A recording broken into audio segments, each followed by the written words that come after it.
Keiko is on Bajor for 2 more weeks. Jake has babysat Ensign Pran's hatchlings a couple of times and made sure their little wings didn't get tangled.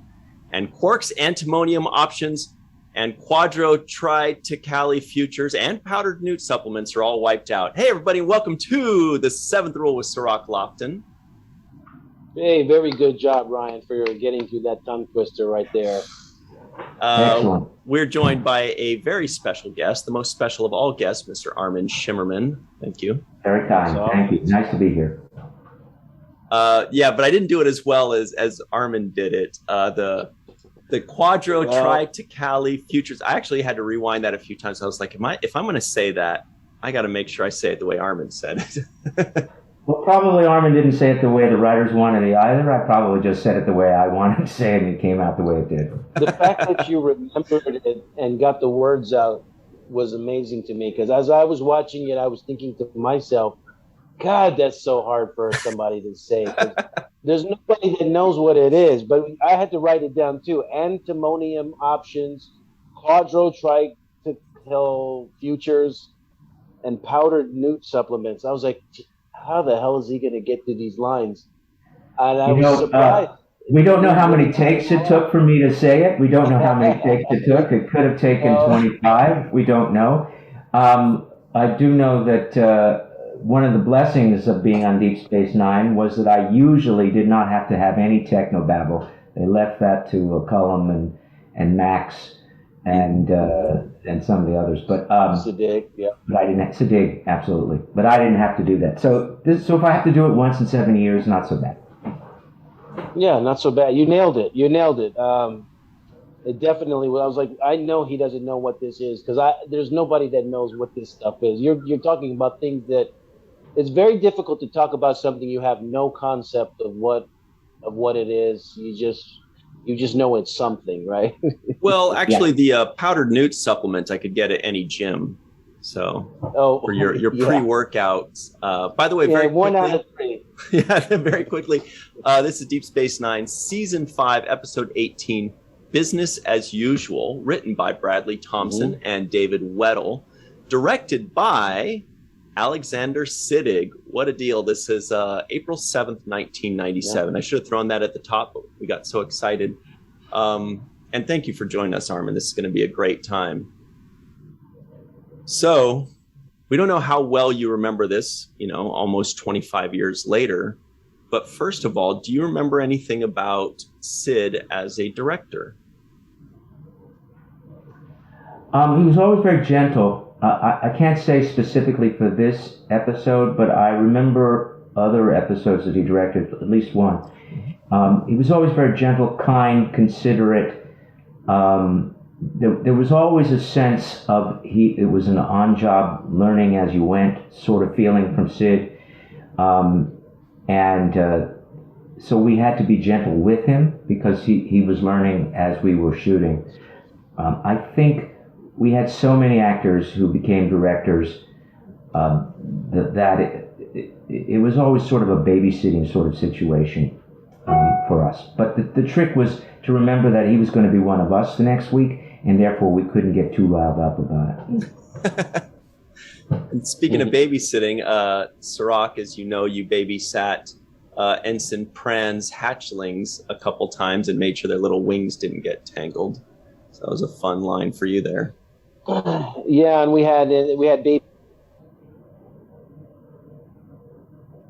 Uh-oh. It was fun to see him in those little outfits, looking really cute. But I wanted to go back a little bit to Armin, your storyline in this episode. We had heard you speak a lot about cousin Gala. Yeah, we heard you speak a lot about him, and finally we get to see this cousin Gala, played by Josh Pius.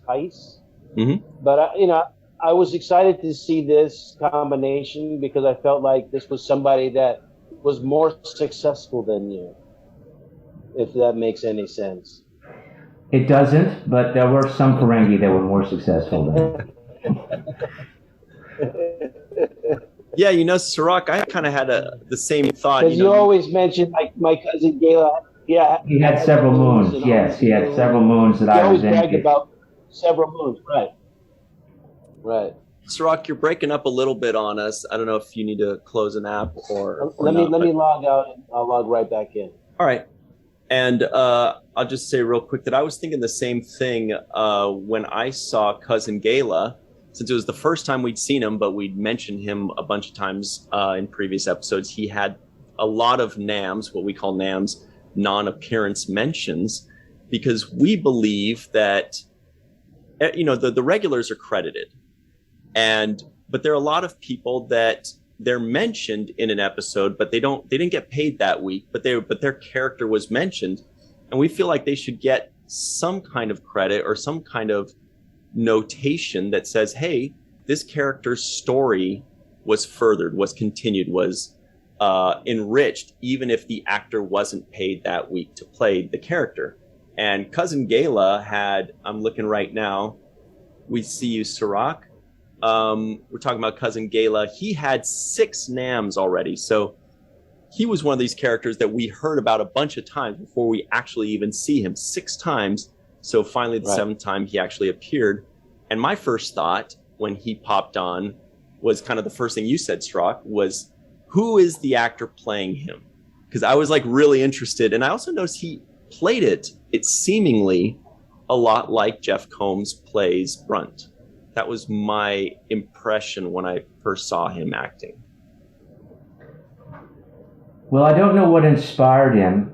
I do know that for the Ferengi on the Next Generation, whenever they were cast, they were sent some of my videos from the original Ferengi episode on Next Generation to say this is what a Ferengi is. Now, he may have seen that, and my performance in TNG is closer to Jeff's than it is to mine later on in Deep Space Nine. But so maybe he was affected by that, or maybe he was aware of the show and was indeed trying to emulate Jeff's performance, which is a different type of Ferengi, a much more aggressive, acquisitive sort of Ferengi than even I was, and certainly nothing like than Rom and Nog.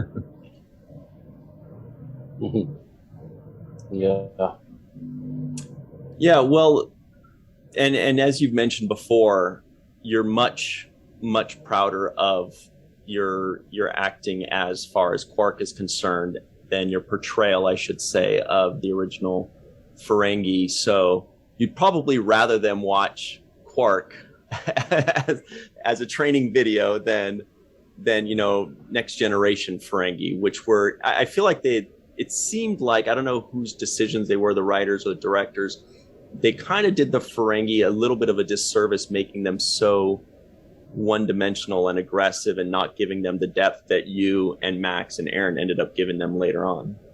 Well, of course, hindsight is 20/20. So what all of us did, influenced writers over the course of many years.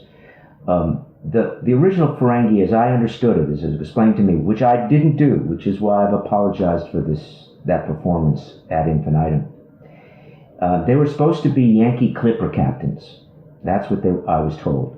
That they were supposed to be hard-dealing, no-nonsense, people from Maine sort of people who were only interested in commerce. Unfortunately, as I've said many times, they hired me and I fucked it up royally. They were supposed to be the new Klingons, actually, on TNG. They were supposed to be that. There was no sense of them being comic. There was no sense of them being rather oafish. I did that, and much to my chagrin and shame.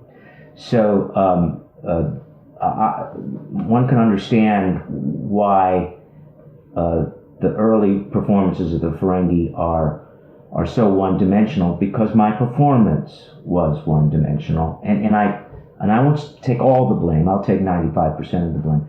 But the director of that first episode, whose name I've forgotten, probably Freudian that I have, is because he pushed that one-dimensionality as opposed to asking for a three-dimensional performance. Interesting. But he only has 5% of the blame. I carry the other 95%. Well, Cirroc, we see you and hear you fine, by the way, just in case you're wondering. You're back with the vengeance. Yeah, no, I was just listening to. I can hear you guys on my end, and Armin, I like the answer you gave about, you're defining this Ferengi character, and one of the things that appeals to me about Quark is that he is more dynamic, and there are other things that can move him, his emotional needle, besides just money. And in some cases, you actually take these different moral directions that define you as somebody who's compassionate or caring or capable of loving. So there's so many layers to who Quark is, and I think that this episode in particular shows that kind of depth to Quark, because he's not just motivated by the finances. You can't buy him out with the money. You're offered in this episode, 10 million bars of platinum or whatever it was. And the temptation of that doesn't override you making what you consider to be the right decision, which is saving lives. Right. There are two principles at work there for a Ferengi. One is the commerce, which we're all familiar with, but always in the background, and the writers gave me a number of times to express this. They're also nonviolent. There's a great speech they've given me, a great speech in another episode that I had to Sisko about the fact that they're not killers. They don't kill other people. They don't kill other Ferengi. They are nonviolent. And so here he's caught between two ethos, and good for Quark for choosing the right one.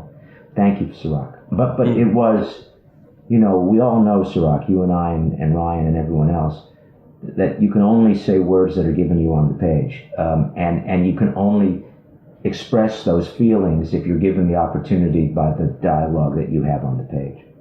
Mm. Yeah, no, the writers have a grasp of what they want to do and the kind of stories they want to tell. And clearly they're not just flat one-dimensional characters. They want to show everybody in kind of a layered way so that you don't know which way they might go. They might lean this way, they might lean that way. You're not really sure. And that uncertainty what makes the storytelling so good. Because I'm not sure what Quark is going to do next. He might sell everybody out, or he might do the right thing and save lives. And we can say the same thing about Jake as well. We're not sure which way Jake's going to go. Is he going to be a dutiful son? Is he going to be rebellious? Mm-hmm. Is he going to side with his father, or is he going to side with his friend Nog? We don't know. And as you say, and I just want to second this, that's good writing. Mm. That's good writing. There was a lot of good writing in this episode. There were also a lot of aliens mentioned and aliens brought up and names and all these things where I'm just like, oh, they're doing extra homework today with all this stuff. One character, and a great cast of new characters or one episode characters, including Gala. I also want to talk about Haggith, who is I guess that's how a Spaniard would pronounce sheep's bladder. Am I right? No, nobody. Don't the Scottish people eat haggis, which is like sheep's haggis? Yes, they eat haggis, which is bladder. Yeah. Yeah. Anyway, Spaniards, especially Barcelonans, have let's move on. So somebody got that joke. Somebody somewhere. I'm not saying they liked it, but they got it. So Haggith was this very interesting character the moment he walks on, because he had such not just an accent, but a fashion of speech that was very interesting and deliberate. And I found myself wondering, is that really the way the actor speaks, or was he putting on extra emphasis on different words and fashions of speech? And Armin, could you shine a little light on that for us? Sure. So the actor was Steven Berkoff, who is a very famous playwright and even more famous director both in the United States and in England. So the way he spoke is the way he speaks. Language is very important to Mr. Burkhoff. So he's very careful about the words he uses. And he wears his emotions on his sleeve. You always know where Burkhoff is. But he's very careful about the word choices. So that what you just mentioned is a idiosyncrasy, I believe that's the right way to say that, of Mr. Burkhoff's.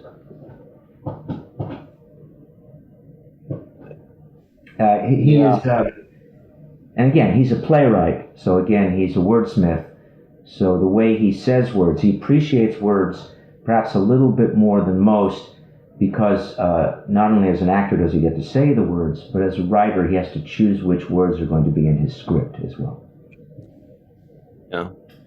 And he's done a lot of interesting things with classical material. For instance, he wrote a play about Ophelia from Hamlet. He also wrote a play about the Greeks, which is called The Greeks. They're wonderful, wonderful plays, very linguistic, very word-centric. So again, he's very careful about the words he uses.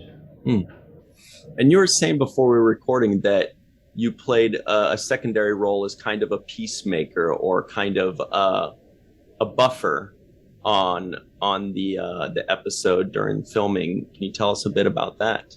Sure. I usually don't want to denigrate any of the actors I work with, and I'm not going to denigrate Steven Burkhoff because he is an incredible talent. But he has a hair-triggered temper, which I was aware of before working with him. His reputation preceded him. And he was less than happy that week that we were shooting. I don't remember the specifics, but everything seemed to not be going his way. But he is, forgive me, Mr. Burkhoff, but he is a little bit of a diva. And we didn't have a lot of divas on our show. So I was quite concerned that he was going to cause problems in our shooting schedule if he refused to come out of his trailer or that sort of thing.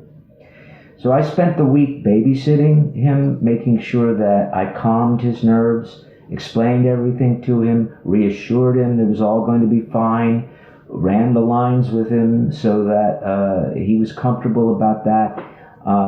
And when the week was over, I sighed a sigh of relief that my babysitting chores were over. But not until the last day was I ever sure that there wasn't going to be a blow-up. Sounds stressful. It was, but it was also one of the best episodes that I got as Quark, and I was doing everything I could to make it as good as possible. And I didn't want any bumps in the road to foul up what I consider to be one of the better scripts for Quark. Well, it's interesting that you say that about Mr. Burkhoff, because in some ways, the quote-unquote diva side of him played well into this character. Yeah. And the role he had to play as this international or intergalactic arms dealer who basically gets his way or you suffer.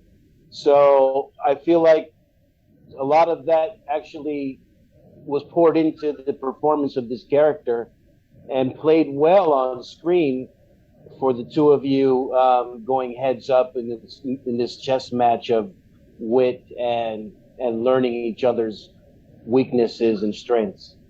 I think that's a good way to put it. He is a very charismatic actor. Every time you see him on screen or on stage especially, he eats up the whole space. He's a huge personality, So the casting department and the producers and the director, Sid, did a very good job of casting him, and he didn't blow up. So they got the best of him without the worst of him. But certainly good casting, because those qualities were needed for that character, and he did that. And I must say, I was a little bit selfish.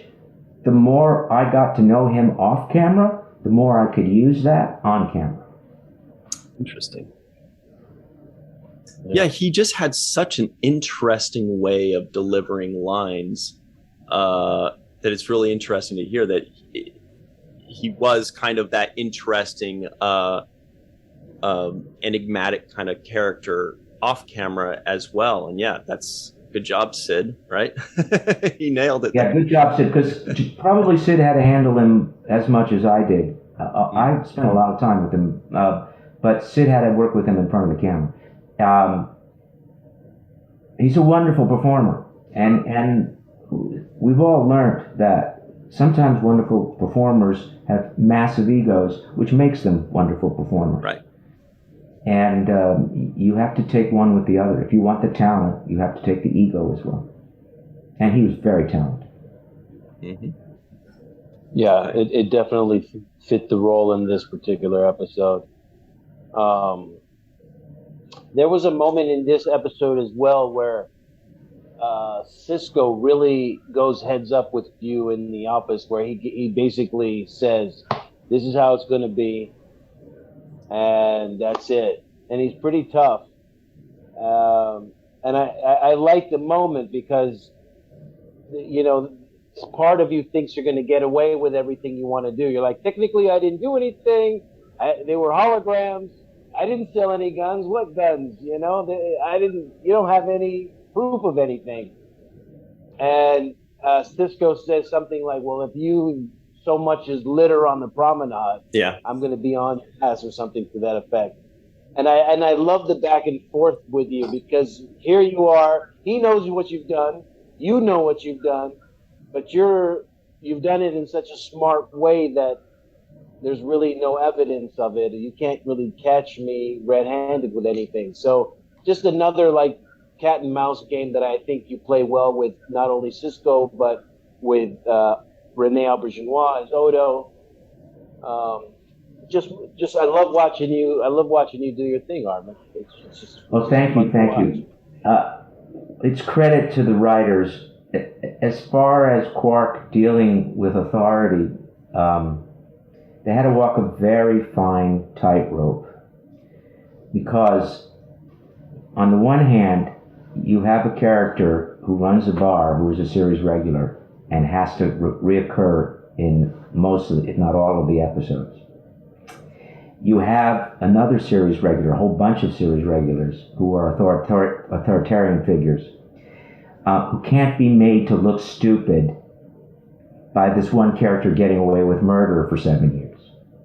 So they have to walk a fine line of keeping me as devious as they could without besmirching the intelligence of the other characters. And I believe, for the most part, although this was indeed, as you say, a wonderful scene, but it wasn't often that I got to work with Avery.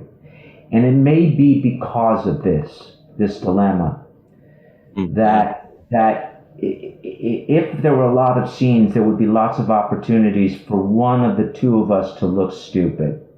And God forbid that Sisko should look stupid, and thankfully, God forbid that Quark didn't get to look stupid that often either. So this cat and mouse, as you put it, Cirroc, is exactly the game they had to play in order to make both characters viable for an audience. Very interesting. So we've got to jump to a very quick break right now, but I want to talk about that a little bit more because this is really good stuff. So everybody stick around. We'll be right back on The Seventh Rule. Now on digital and on demand, the new sci-fi thriller Zone 414 stars Guy Pearce, Matilda Lutz, and Travis Fimmel, set in a dangerous, dark colony of humanoids known as the City of Robots. When the colony's creator hires private investigator David Carmichael to track down his missing daughter, David teams up with Jane, a highly advanced AI, and together they travel through the city, uncovering a crime that calls into question the true origins of Zone 414. Stream Zone 414 instantly on digital and on demand today. It's rated R, but it's from Paramount Pictures, so you're going to love it. Hello, everybody, and welcome back to The Seventh Rule with Cirroc, Lofton, and Armin Shimerman. My name is Ryan T. Husk. We're doing a review of Deep Space Nine Season 5, Episode 18, Business as Usual. Here are the trivioids that may or may not have made the cutting room floor very quickly. Jadzia Dax risks 8 strips with a purchase at 6 and a sale of 10. Quark's, oh, great, here we go. Antimonium options, Quadra, Tri-Ticali futures, and powdered newt supplements are all wiped out. Keiko is on Bajor for 2 more weeks. Jake has babysat Ensign Pran's hatchlings a couple of times, made sure their little wings did not get tangled. Gala and Haggith sold 150,000 rifles to the Mankovites, and then they sold 100,000 to the other side, which is terribly devious and profitable. Chief O'Brien holds Kiriyoshi in one arm while he plays darts with the other. Quark orders a double snail juice, extra smooth. And is Kiriyoshi O'Brien just a sad baby? So, Armin, you're telling us about that is an interesting dilemma where if your job is to, in a way, outsmart or outwit or fool people in general, putting you in scenes with these intelligent and competent officers is kind of a dangerous thing, and you do have to walk a tightrope. I personally, from a fan's point of view, I think the way they achieved this was by making Quark, played by Armin, by making you such a brilliant character that was so devious and so intelligent that if and when he did outsmart, say, Odo or Sisko or outwit Dax or something, it was understandable because, well, Quark is incredibly intelligent and sneaky and connected, so it didn't really look bad on the officers. They had to make your character, and you had to play the character as brilliantly devious. Well, thank you. I'm not sure that he was always brilliant. On the number of occasions that I took the writers out for lunch, I would always say, my primary question, the number one question I have for you guys, I want you to answer this for me. They never did. Just tell me, what is Quark's IQ? Just tell me. I knew you were going to say because some episodes I'm quite brilliant, and some episodes I'm as dumb as a rock. Just tell me what the IQ of the character is. And they never were able to do that for me. And it just depended on which episode I was in. Yes, in order to be a good negotiator, sometimes you have to be a little devious. It was the ethos of my people being deceiving and getting a good deal was a moral imperative for the Ferengi. So I was following my moral imperative. Yeah, and to add to that, Armin, I would say that Quark was really good at leveraging his position. So wherever he saw that, he was needed for whatever purpose, he would reveal that and make that be known. Like, you need me for this purpose. Therefore, I have a pass to get away with whatever I have, what I'm going to do right now. Right. What do I get in return for that? Yes, exactly. Right. Yeah. It's because everybody eventually ended up in Quarks. Everybody eventually. You ended up in Quarks. Sisko ended up in Quarks. Everybody eventually. So a lot of things were spoken, and we have very good hearing because of those ears. The irony, of course, was all the actors playing the Ferengi were deaf because of those ears. But so things were said and heard and transpired at Quarks, and we were very good at vacuuming up information and selling it to the highest bidder. Now, I have a question. When I was watching this episode, there is something that you do as a greeting or a hello, goodbye gesture that I had never seen before. And it's like when you get your handcuffs, when your hands are cuffed in front of you. That's how the brothers know. I know. I'm like, leave it to Cirroc to say that. So I was saying, when did that happen? Because I didn't see that before. This it had happened before. I didn't use it very often. It had happened before. Okay. I hadn't used it that many times. I did. I think the first time if I remember correctly, the first time I used it, I was, what do you call those things between the station and the ships, the little airlock. I was in the airlock and somebody had locked me in and I was pleading for my life, and I think I did that for the first time. I tried to do little things like that every now and then in the show to make it different than humans, to say this is what this species does. For a while I did that as well, 2 for 1. I didn't see that. There were a number of those. I tried to do that in order to. Yeah, I came up with them. They were my choices. They're not in the script anywhere. No. Interesting. You're creating culture. Yeah. Yeah, it was creating culture. Exactly. Mm-hmm. Just the way, like Leonard Nimoy, when he first did this, right, or the Vulcan neck pinch, he was creating more Vulcan culture. You were creating Ferengi culture. That's really interesting. I didn't know you came up with this. Yeah, I did that. There's a scream also that other actors emulated that I came up with. There's humans pretty much became a signature from the sort of way for me to say that. I was always looking for ways to come up with culture. That's a good way to put it, Ryan. And those are the ones that made it into the last edit. It really differentiates the Ferengi from humans and other aliens, and that's really important. So that way, these are the kind of things that stick to fans too. Is all the little inside jokes about which aliens do which things and all that. We love that kind of stuff. So you really enriched the culture for us. That's really cool. And occasionally, the writers came up with umaks.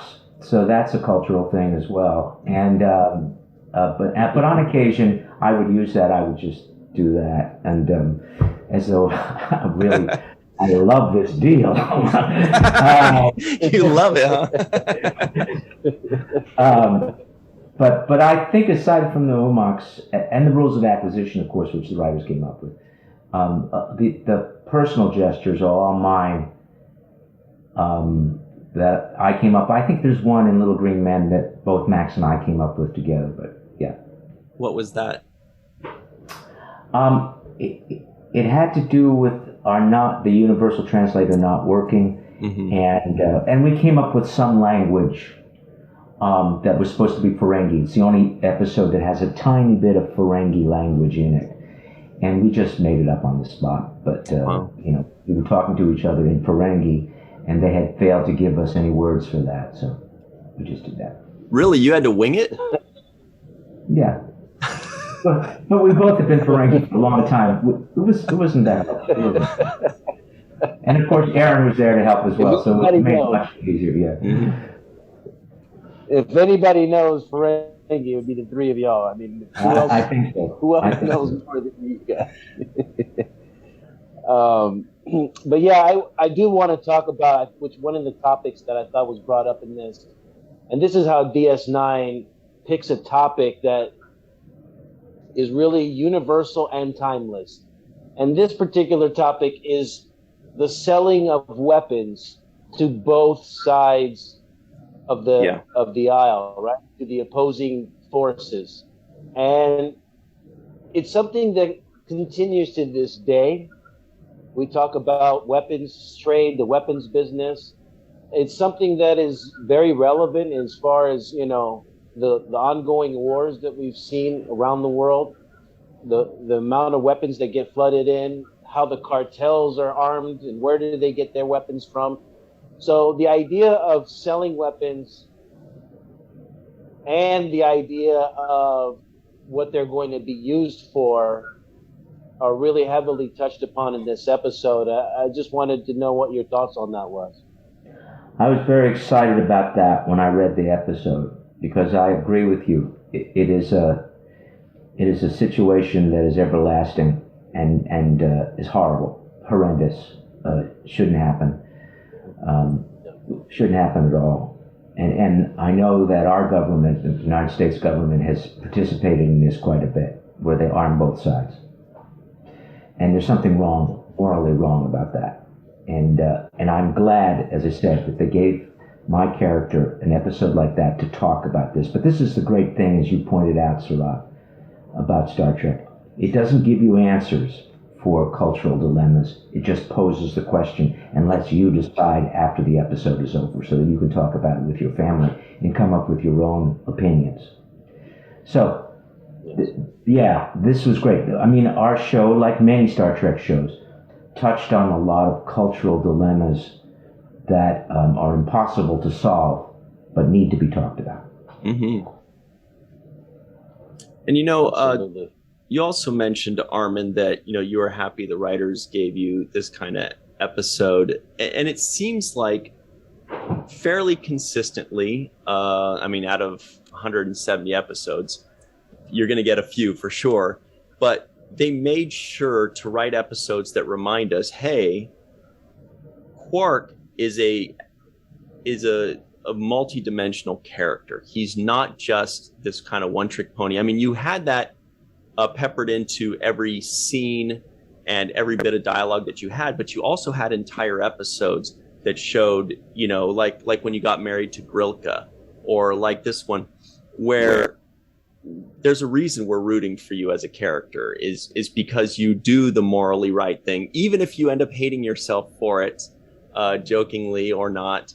But when you would receive those episodes, when you would receive the script, would your eyes light up? Would you get just excited? Like a Christmas tree, Ryan, like a Christmas tree. When I got those scripts, Grilka's one, this one, there's Jem'Hadar, where I had that speech to, or the siege of, I can't remember the numbers, the siege of 947 or whatever. AR-71 or something. Something like that. When those scripts showed up, it was Christmas for me, because not only was I getting to play my character, but I was getting to say something with my character that I thought, God bless the writers for allowing me to do this. I call those my Spock sort of moments, or my Spock scripts, because in both instances it's an alien sort of lecturing the humans about what they don't do perfectly, that they don't do right, which is what Spock always did with Kirk, and occasionally I got to say to other characters on the show. But this episode was certainly one of them. I was very proud of this episode. I'm very proud of the way it turned out. And it just gave me an opportunity to be, I don't want to use the word heroic, but moral, to be moral, and in a human sort of way. Right. And that was delicious. Mm. And, I couldn't help but think as I was watching the episode, your line was prions or a mutagenic retrovirus. Yeah. Say it with a lot of teeth. Yeah. And they were basically talking about a virus, releasing a virus. And I couldn't help but, as I'm watching this, saying, wow, here we are going through a pandemic, dealing with a virus that's taking lives. And here your character is faced with the dilemma of supplying this same kind of deadly virus to an million people. And as I'm watching this, I'm saying, boy, these writers, if they didn't hit the nail on the head, I'm literally in the middle of a pandemic watching an episode about a virus. And so they are current. They stay current even all these years later. And not only current, but prescient. They seem to know what the future was going to be about. It isn't this episode, but there's another episode, maybe you guys can help me, about quarantine a whole section of San Francisco for the homeless. Yes, I remember when that episode aired, no more than 2 weeks later, after the episode aired, San Francisco quarantined the homeless. Not because of the episode, it was just coincidental. But really, that's what I'm saying. They were prescient. They somehow they were able to look into a crystal ball and see the future and write about it. Cirroc and I talk about that over and over again, don't we, Cirroc? How like sometimes it was right after the episode aired. Sometimes the episode is almost more relevant and sometimes more relevant today than it was in 1995 somehow. And that happens very consistently with Deep Space Nine, especially. Yeah, whoever was responsible, kudos to them. It's probably a whole group of people, but kudos to all of them. And that's why I think the popularity of Deep Space Nine is what it is today, because it wasn't about boldly saving a planet every week. It was about discussing the human condition and things that may arise in the human condition. And those, as Cirroc has said earlier, are all universal. Those are universal. And unfortunately, they recur. They're cyclical. They come back. Plagues, this isn't the only plague that's ever hit humanity. We've had lots of plagues over the course of centuries. So, again, cyclical. Mm-hmm. Yeah, cyclical. And a lot of the topics being presented to us in this science fiction way allows us to see it outside of whatever preconceived notions we have of the world. We get to see it in this abstract form with these aliens over there. And it allows us to kind of digest the same information that we're living through in a different way. And it just puts a different lens on it. It doesn't hit you over the head. It's exactly right, Cirroc. Couldn't have put it better. It makes it palatable for people who don't necessarily want to taste it, but it makes it palatable. Right. Yeah. I was just going to say, it's like the Flintstones vitamins for people that don't like the jagged little pill, right? Exactly right, Ryan. Exactly. I don't know if it's exactly. But yeah, that's exactly what we were saying. You couldn't have said it better, Ryan. I'll show myself about it. No, but it's true. But there was a moment here in this. Yeah, there was a moment in this episode where I think you mentioned the rules of acquisition, and your cousin Gayla was trying to explain to you one of the rules, saying, the riskier the reward, the greater the profit. Yeah. And you shut him down like, I don't want to hear about that rules of acquisition right now. We've got a bigger problem on our hands, I know I can make a whole lot of money. I know I can sell out all these people, but I'm not going to live with it on my conscience that I took all these people out. I'm not going to do it. So I will sabotage the whole thing in my own Quark type of way, set these people up to meet each other, but for the greater good, right? For the greater good of humanity. And so that's one thing that I think is so redeeming about Quark and who he is. He just surprises you at every turn and takes a high road when given the opportunity sometimes. Well, your analogy, if we can put it to modern day things, if the rules of acquisition are the Bible for the Ferengi, often Bible quoting people will know that there's a passage in the Bible that says one thing, but for the greater good, Cirroc, as you just said, they oppose that, knowing full well that, okay, the Bible may say that, but for the greater good, for what's best for my neighbor, my fellow American or a fellow whatever, it's better to do this and to accept. That there may be passages in the Bible that are prejudicial, but it's better to not take a prejudicial position. Yeah, for the greater good. For the greater good. And the one note that I also wanted to say, there was a great scene there between Sisko and you at the end, where basically Sisko is letting you get off the hook with everything as long as you pay for the damages that were caused. And you said something to the effect of payment plan, like maybe we should look at a payment plan. And I love Sisko's reaction. It works for me. Like, that's like, I'm good with it. So it's funny. I just love that. Was another moment. It was kind of special right there. Yeah, I thought Sisko was going to go in a different direction with that, but it was funny when he did do that. But anyway, sorry, what were you saying, Armin? Well, only that, again, we talked earlier about characters going different ways. Yes, you would expect Sisko to be a little bit harder and rougher, but perhaps seeing the little bit of humanity in Quark, he wants to reward that and not squash it.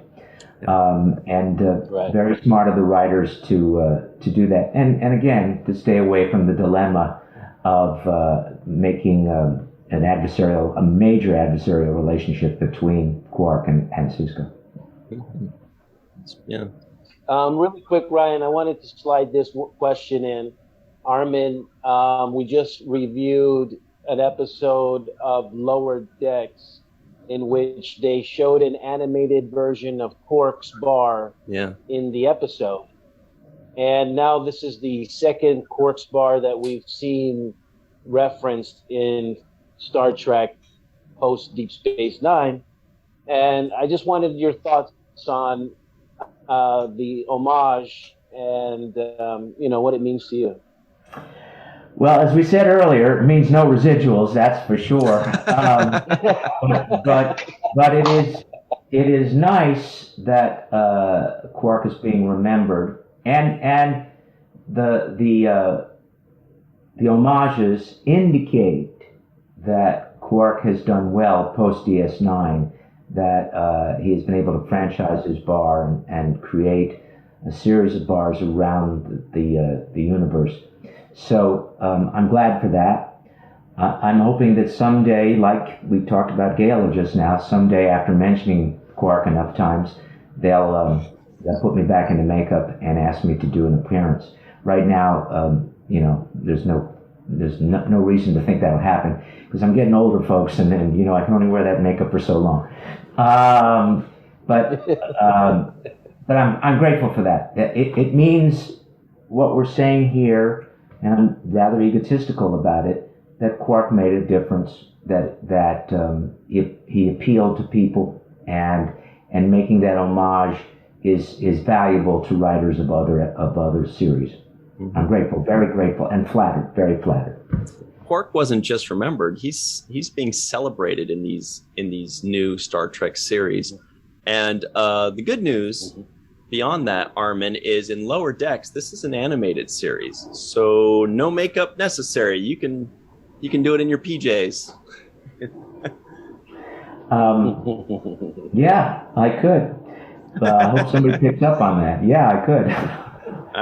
I think people would be very happy seeing Quark back. They've already had a Ferengi in Lower Decks, and he kind of did the old switcheroo that they did with the Ferengi from Next Generation to Deep Space Nine, which was when he first showed up, he was kind of like this violent and aggressive thing that was trying to scare one of the characters, like, I'm going to get you, or kind of like a boogeyman kind of thing.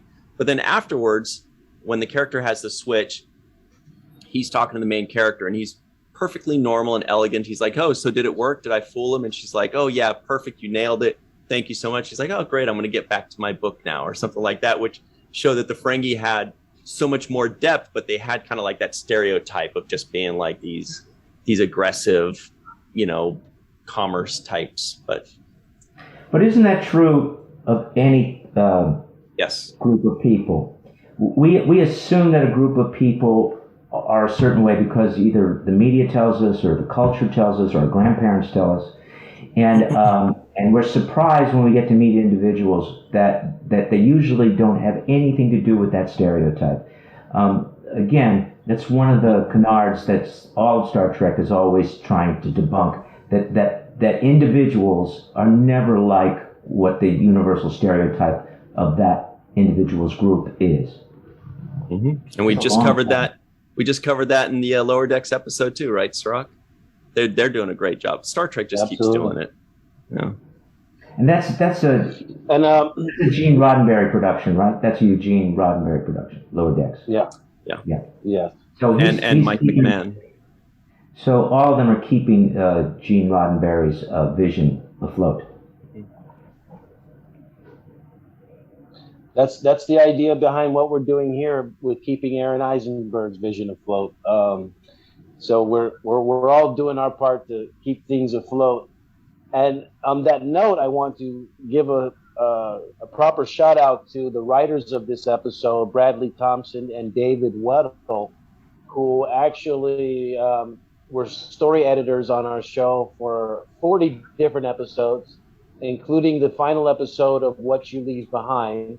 Nice. And this was one of a couple of episodes that they had written, about 10 episodes that they had written. But just a little shout out to the two of them because they've continued on and wrote for Battlestar Galactic and other shows that we've seen like CSI. So Falling Skies as well. So these guys are in the business doing well, and I just wanted to make sure they got their homage for their writing of this episode, Business as Usual. Yeah. And I didn't know about Falling Skies, but that was starring our good friend, Mr. Doug Jones, by the way. Shout out to him. What were you going to say, Armin? Yep. Nothing, only that I'm very glad to hear that the writers on our show have moved on to other things, and they're very talented. There was an incredible, talented group of people in that writer's room. And I'm very glad that story editors were able to sell shows, especially this one, which was very important to me, to Ira and to Rick, and get them produced. Mm-hmm. And Great. They should have been very happy with Sid's direction because he did an exceptionally good job. Love that guy. Great. Well, we're just about out of time here. Didn't really have a nitpick. We usually like to throw out a nitpick. I like to show off my Captain Picard tie for the nitpick of the day. But I didn't really find one today, so maybe we'll think of one for the free-for-all. We do want to give a very special thanks to Carmen Shamwell, a.k.a. Skillet, TJ Jackson-Bey, Bill Victor Arucan. Arucan. There it is. Yvette Blackmon, Homer Frizzell, Eve England out in Wales, and Marie Segal, MD. Titus Mohler, Tim Baum, Susan V. Gruner, MD, John Mann, Mark Roco, and Darlena Marie. And a huge thank you to Mr. Armin Shimerman for being so cool for 7 years on Deep Space Nine as well as on Next Generation, and for keeping the peace on specific episodes just to save the day for us all. Being just a wonderful man all around. Thank you. Yeah. Thank you both. Thank you, Armin. And vice versa. Great. Well, thank you all very much. Stick around, everybody, for the free-for-all. We'll be right back. Always remember the 7th rule. Hey, everybody, and welcome to the 7th rule. This is the free-for-all, everybody. Armin has decided to stick around with us and have some more fun, and we really appreciate him for that. Thank you, Armin. You're welcome. We also have, of course, Mrs. Cirroc Lofton. We have Timothy Baum. We have Melissa Longo. Homer Freezy out somewhere in New Yeezy.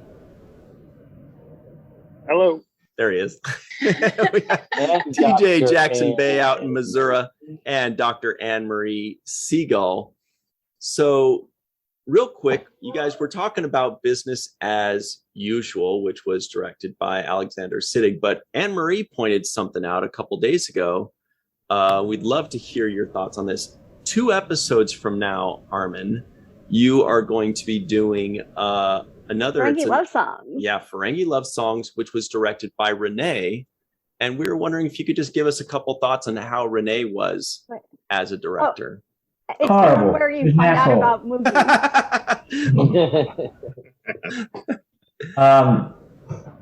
Renee as a director, he was fine. He was fine. He knew what he was doing. He has all of his shots down. He was a little bit out of his depth, as all actor directors are, who don't do it constantly. But he was fun to work with. It was always strange when he was my boss. I was always a little out of joint, just a little. No, he was a pleasure to work with, and we all miss him. Tremendously. What were you saying, Anne-Marie? Oh, just that's the episode where we find out Moogie. Oh, I don't know if Cirroc knows. Oh yeah, no spoilers. Oh yeah, that Moogie is dating the Grand Negus. Yeah. So, Moogie was always a wheeler dealer. Anne-Marie, you also, before we open this up a bit more, but Anne-Marie, you also mentioned one of the characters, I forgot his name, but was played by a pretty well-known actor, Lawrence Tierney. Mm-hmm. Oh yeah, the Regent. Whoa. What do you know about him? Because as soon as he popped on screen, I was like, this guy has got to be somebody. You can tell they cast the guy on reputation. Is that for me? Well, it's for Anne-Marie, but she seems to be speechless. No, Anne-Marie, you answer first, and then I will. I'm I will starstruck. tell you. Well, go ahead, Anne-Marie. No, go ahead, Anne-Marie. Ladies first. He's been like movies since the 1940s, oftentimes as like a mobster, like a tough guy. And one of the fun things is that he was actually in a TNG episode where like it's a holodeck episode, like one of the really early like season 1 ones, The Big Goodbye. And he's like, I think Cyrus Redblock, who disappears when he leaves the holodeck. But it's like one of the Dixon Hill episodes where Picard is like a 1940s private eye and wears his trench coat. So it's fun that they like brought him back, not just as a holodeck program in this episode. So I remember him vividly. Cirroc, were you there that day? Were you there the day that he worked?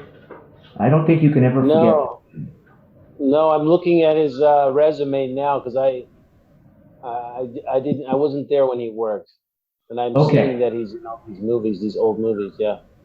This was when Sadig proved his merit, proved what a great human being and person he was.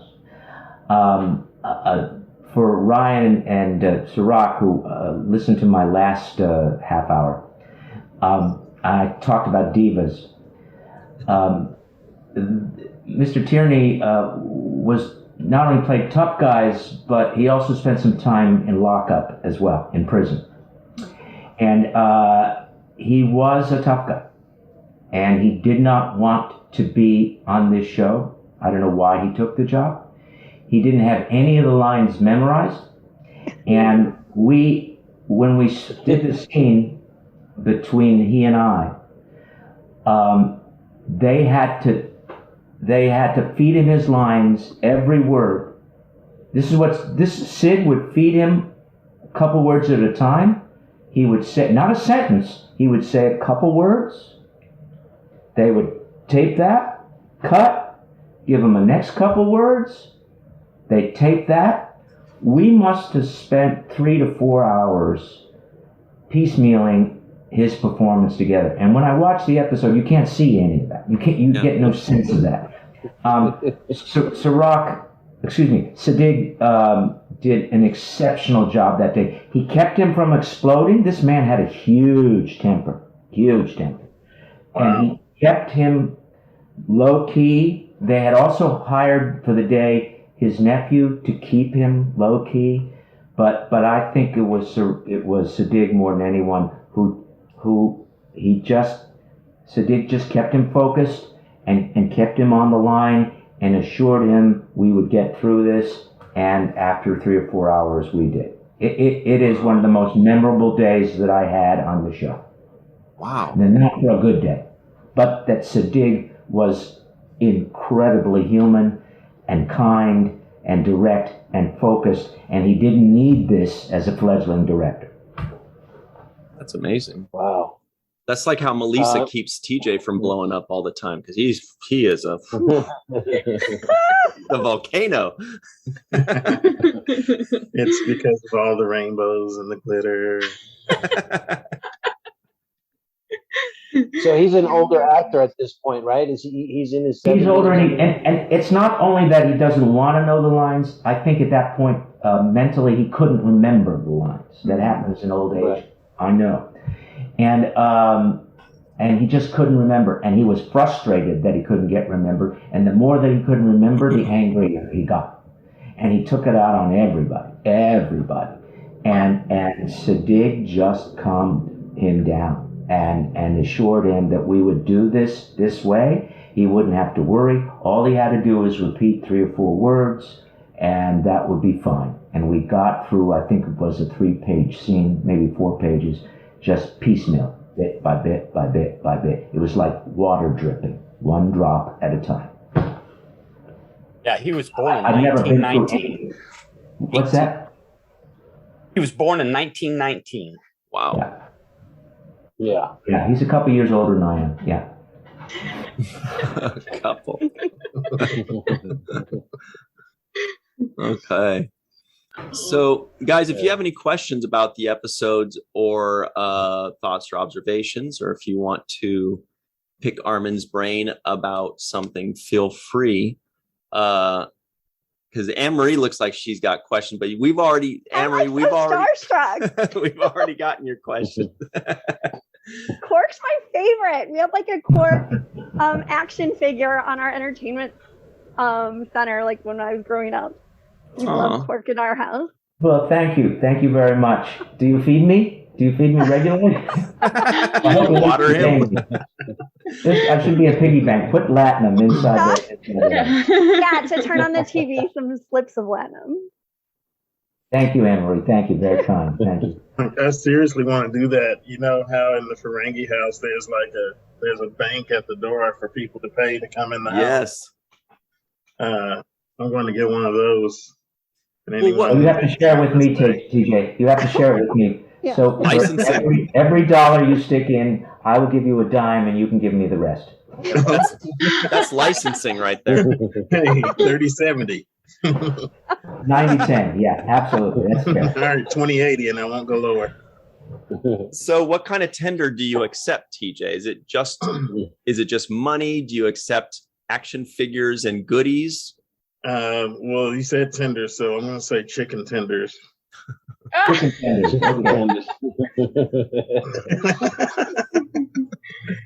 No, I had a question. Cauliflower chicken tenders. I don't think we touched on at all.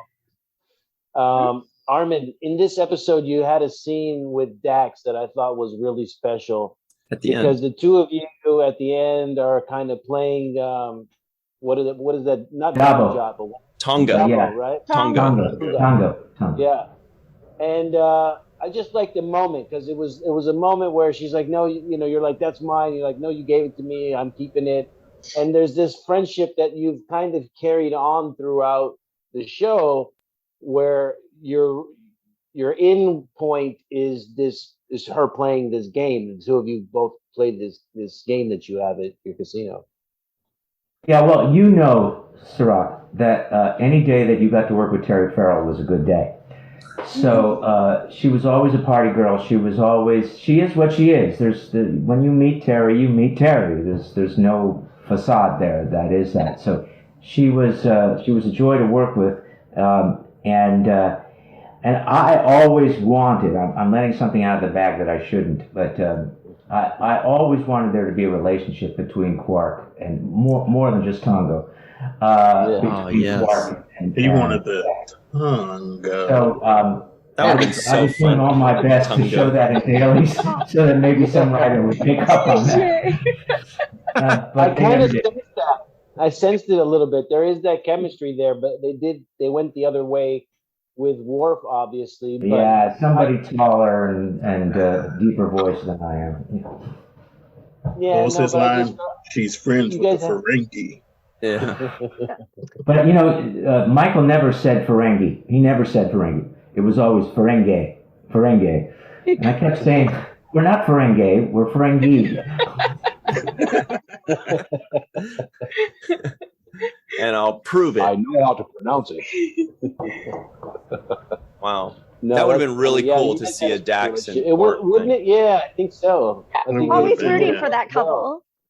Really? Well, thank you. It never happened, but maybe it was better they were just friends. Mochi's butt. Yes, always. This is Mochi. She always needs to have the camera on her, and she likes to present her butt to Melissa. So, yes. She knows her good side. She knows her good side. Yeah. That's a good side. So, Tim, have you watched this episode recently? And if so, do you have any thoughts on this? I actually watched the first half of it today. Oh. Didn't get to the second half. I had forgotten the storyline about Jake being a babysitter at the very beginning. But yeah, unfortunately, I only made it halfway through before I had to take another meeting. But I remember the old actor and seeing him in old stuff and then seeing him again. realizing, oh, he's still alive. But no, I did enjoy the first half. I wish I could have made it all the way through. I've seen it before, but not recently. Right. We appreciate you taking the time to jump on with us here, though, for sure. Melissa, do you have any thoughts on this episode? I don't know if you've watched it recently. Yeah, I watched it last night, and it was fun. Having Quark find his humanity in a way, find his conscience. I always like to see that. He puts on this tough Ferengi act, but he's a big softie too. Moogie had more influence on just Rom. I will never admit to that, Melissa.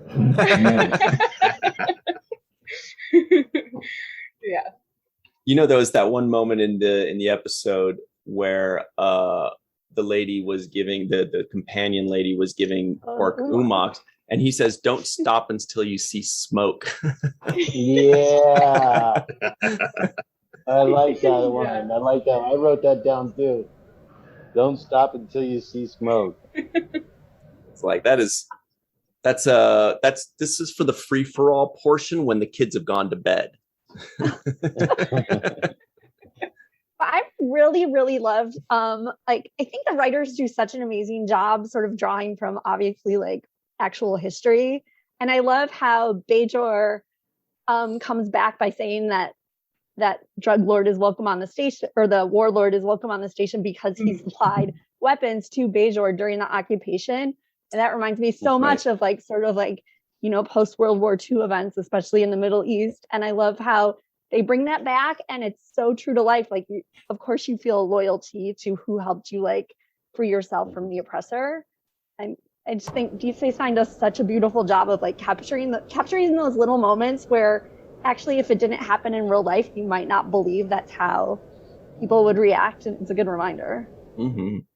Well, as you must know, the inspiration for Deep Space Nine, there were many inspirations, but certainly one of the primary ones was the Serbian-Croatian War that had happened right before the show was conceived. And that certainly has echoes in this episode as well, about people selling arms to both sides. Mm-hmm. Anne Marie's Croatian herself, right? A quarter, but now I have a citizenship there too.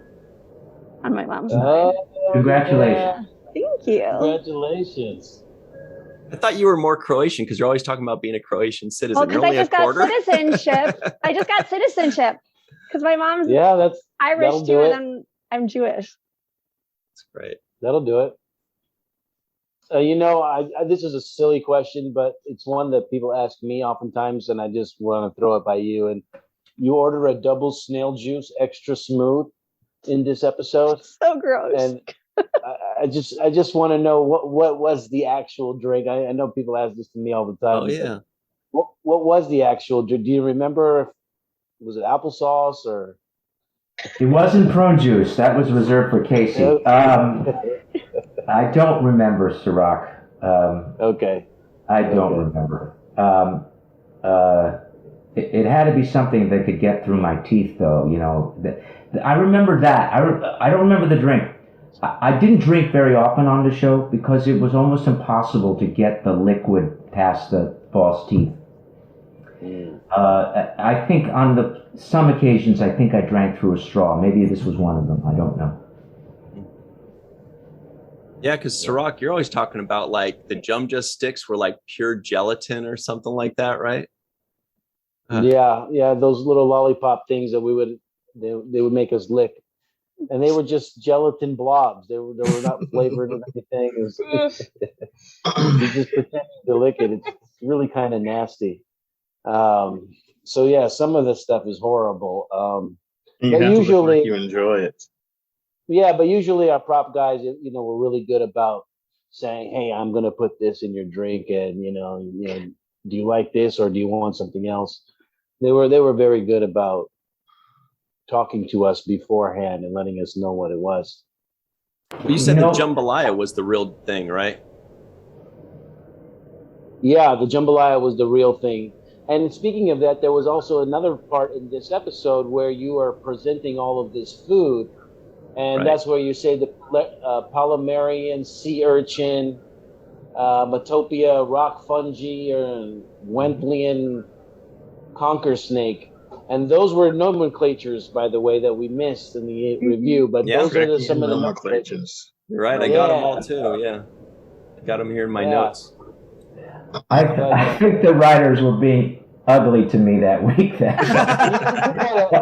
How can we make Armin really uncomfortable? I barely read it off the paper, and I wrote it with my writing, and I'm like, Palomarian sea urchin. I'm like, gosh, if I had to remember that, it would have been there a long time. Sid would have had to take his time with me, and we would have done 2 words at a time. I want the Lawrence Tierney treatment right here. 2 syllables at a time. 2 syllables, yeah. These are hard ones. Metopia rock fungi. Yeah. Max had a scene once. Come over and say hello. I don't have any makeup on and I'm in my sweaty workout clothes. What do you want? Well, I'll do it. Hi, guys. I'm in my Can't see you anymore. Oh, good. Hi. I'm just getting stamps so I can send postcards to voters. Oh, cool. Well, you're perfectly blurred in the background, so it's great to see you in a blurry way. To hear your voice. Bye, guys. Kitty, ladies and gentlemen. Max, in one episode, had to eat something that none of us wanted to eat, and the director had to decide who was going to eat it, and Max said, "Oh, I'll eat it," and I watched him and thought, "Oh my God, I couldn't possibly do that." So and you know, Cirroc, the prop guys never asked me if I wanted something in the drink or not. I think maybe your age had something to do with it, that they wanted to make sure that they weren't killing a teenager off, that's all. Yeah, I actually got an option a few times, you know. I can remember getting asked, do you want this or that? So at least they were nice. Maybe because they knew I was going to spit it out right on camera. What the hell is this? I'm not going to keep going through the scene. We're going to have to figure this out. But now, hang on. It seems like we buried the lead here. Cirroc, I had no idea. Yeah. Did you know that Armin could do such a good Rom impression? Oh, yeah. I he's very good. He's very good. He gives it to you in spurts. You got to get it like 2 words at a time, but he's great at it. Exactly. You know, if I hadn't played Quark, I would have played Rom. So I had to have some background for that. So. Now, Homer, if you're listening in, Homer, everybody he's outside walking around, gallivanting in Upper Manhattan or somewhere around there in New York. Yeah, I'm on Cabrini. Cabrini, yeah, that's where the apartment building is, right there on Cabrini, yeah. Huh. Yes, so, what is your question, Ryan? I am ready. Oh my God. I'm watching in the background. I had a dear friend who lived in that apartment, so I've been there many times. I'm going to spotlight it. Behind you is very nostalgic. Yeah, I'm just almost at 181st Street. Wow. That's the intersection coming up. It's beautiful. And it's warm. So you've probably watched this episode recently, Homer. Do you have any thoughts on this one? I do. And I'm blanking on the name of the actor, but he played the warlord. And I was like, this guy is familiar. And he has been in lots and lots of stuff and has 4 or 5 things that are in production now.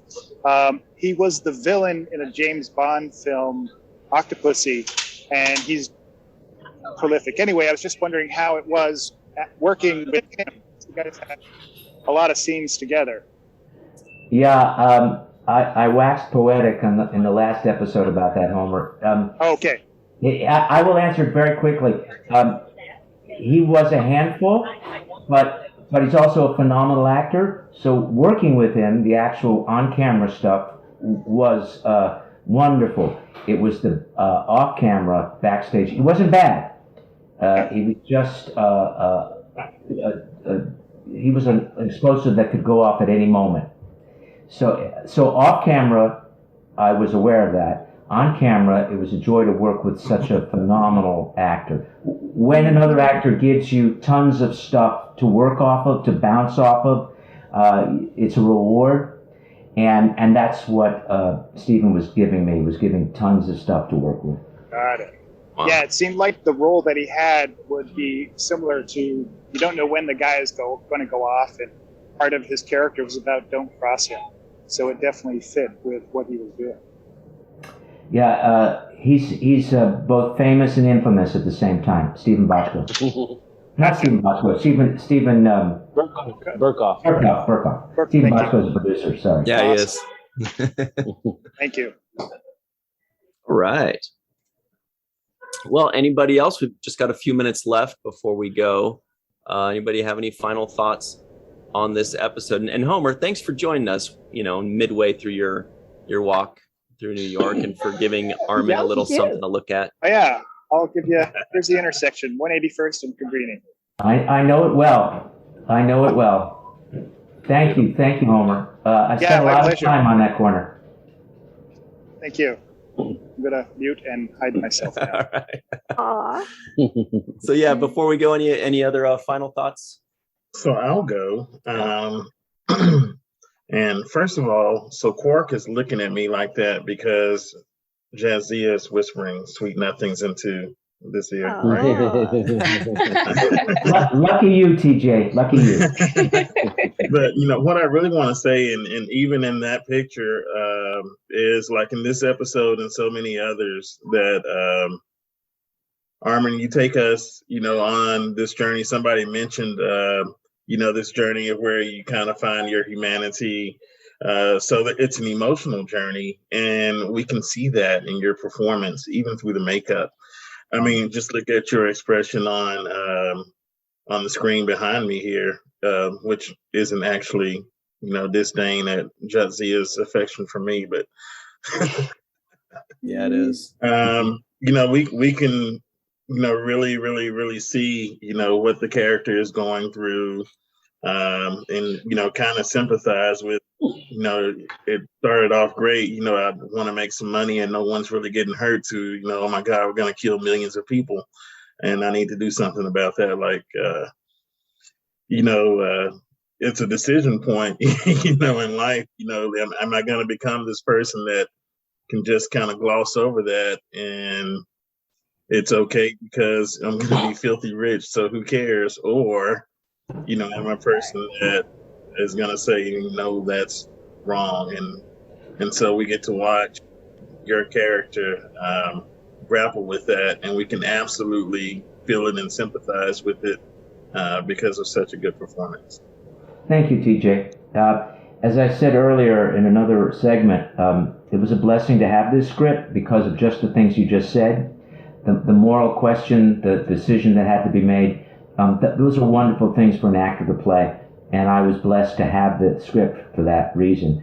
And there were a lot of choices that the character had to make.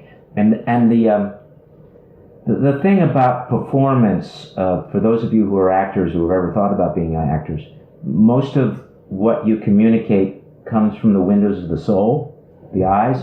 And thankfully, that and my chin were the two things that weren't covered up. So, I had to, as Aaron had to, as Max, as Michael Dorn had to. We all had to communicate, as Renee had to. We all had to communicate through our eyes because we didn't have the facial things that we normally did. Now, the great thing about my makeup was it could do some stuff. It could. And I'm grateful for that. But most of it had to come from the eyes or from the specifics that came through the way you said words. Mm-hmm. Interesting. And that's another thing that, by the way, Armin, that stood out to me watching this episode. So your cousin Gayla is also wearing this, he's wearing the garb, he's got the headdress, he's got the headpiece, he's got the full mask, the Ferengi. But there was clearly something more about Quark. As I was watching it, it's like, oh, Quark is special. I mean, I know he's a Ferengi, like the Ferengi, but looking at him and your personality overshines and overtakes all of that stuff that weighs you down. And Watching Gala, he kind of gets a little bit mixed and lost in it. He's not able to overshine and come across as hard as you do. Well, Cirroc, thank you for that. But you especially must know this. It is very difficult for a guest actor to show up on a set. Oh yeah. And be as fully fledged out as someone who's done it a lot of times. That's impossible for any guest actor to hope to be that. And this was the 5th year, so at this point I'm pretty comfortable in Quark, and he has to move 10 times as fast to keep up with me. And of course, because as it must have happened for you, as it must have happened for Aaron, as it must have happened for everybody who showed up a lot on any show, you feel at home. It's comfortable. It's not a job. It's your home. And you act as if you're home, and you can be freer, you can be more open, you can take risks, you can do foolish things, you can do heroic things, because it's your home. It's comfortable. It's a safe place. For people who are guest stars, it's an incredible hurdle to leap, because they have to be just as comfortable as the guy who's been there for 5 years. Mm-hmm. Yeah. Mm-hmm. And there's some actors that we've seen shockingly somehow show up on that day and they act like they've been there for 5 years too. And those are the ones and the performances that really stand out when it's a one-off character and they just own the place. You know, like we mentioned, I always forget the actor's name in Duet. Yeah. I mean, he's done it. Yeah. There's usually Tony two Todd. or three. Tony Todd has done it. Tony Todd's Yeah. one, yeah. I'd say Wallace Shawn from day one. Yes, but all of those guys that you just mentioned, and oh my God, the guy who was in Duet was there the moment I met Kitty. Harris Yulin, yeah. Harris Yulin. Harris and I were talking when Kitty walked into the bar. Harris and all those people you mentioned, because they have a backload of the work where they're confident of themselves, of their work, and they can bring themselves to their characters. That's what makes them riveting, because they have learned that they are riveting, and so therefore they can be riveting because they are, and they know it. Also, maybe Cousin Gala was related to Quark through Keldar and not Moogie, so he wasn't as domineering and. That could be. It should be. You're the doctor. I'll take your word for it. Yeah. Nerd alert. Right now, Homer is looking at you very judgingly right now. How did you know? My screen's not on. Yeah, that's how we know. Yeah, that's how we know. Look at his face. He's just like, The shaking of the He head. just shake his head. All right. Well, we're just about out of time here, guys. But thank you all very much for joining us. And Armin, we love having you, and we love you, and you're so much fun, and you're so insightful, and we really appreciate your time. Thank you, Ryan. It's always a pleasure to be here. Let's do it again. Okay. See you next week. Yeah. No, but we appreciate you very much. We do want to say also thank you very much to TJ for joining us, Timothy, Melissa, Anne Marie, MD, and Homer Freezy somewhere out in New Yeezy. 181st Street. For everybody that had a pool at home. Homer, is the liquor store still on the corner there at Cabrini? That's a good question. There's an Irish pub here on this corner. This is the northeast corner. How far are you from the subway stop? Then I'll know exactly where you are. Oh, I'm about 2 blocks. Maybe 2 blocks okay. east of here. Yeah. So if you go down one block it's from, up if that you go way. downhill half a block or a whole block from the subway stop, that's where the liquor store is. Gotcha. I will look, because I'm going to go to the subway after this. You had me at Irish Pub. I mean, Yeah. Yeah, this is where Dungeons and Dragons is going to happen tonight. Nice. I don't know how to pronounce it. It's Gaelic. Cousin Gaelic. Cousin Gaelic. I knew that was coming. Yeah. My bad. Ouch. Yeah. My bad. Is this We're thing doing so Yeah. still well. on? Whoops. Unfortunately. Anyway. All right. on that note, time to run. Thank you all very much, and we'll see you soon, everybody.